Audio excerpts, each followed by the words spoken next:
Elle a dénommé sa famille la tribu arc-en-ciel parce qu'on y retrouvait des enfants adoptés de différentes nations et races.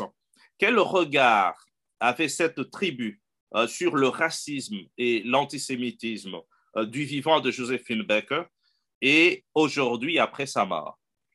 Le regard a-t-il changé?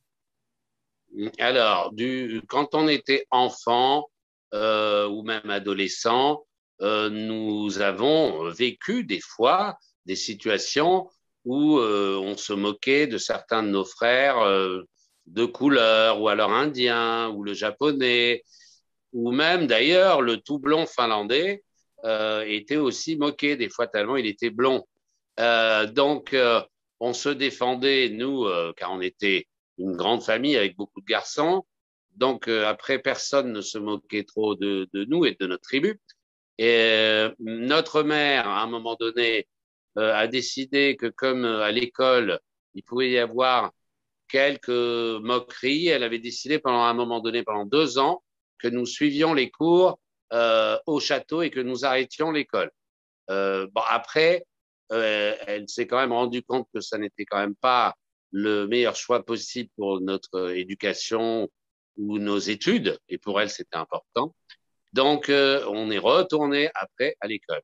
Et maintenant, en tant qu'adulte, nous voyons que les problèmes dont elle parlait et l'exemple qu'elle voulait montrer avec notre tribu sont toujours d'actualité.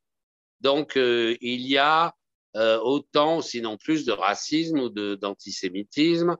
En plus, maintenant, il y a des problèmes aussi d'intégrisme, Mhm. de communautarisme aussi, des fois, sans parler évidemment des problèmes d'homophobie, vous voyez, des problèmes de sexisme. Bon, ça c'est encore parallèle, mais ça fait partie du racisme aussi. Donc, maintenant, on peut dire que ma mère et ses engagements sont vraiment toujours d'actualité.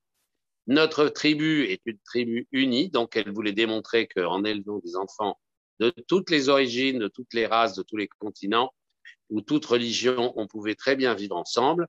Et là, elle l'a vécu son vivant, elle nous a vus très unis et solidaires. Mhm. Et maintenant, elle se dirait, bon, bah, ça n'est pas terminé.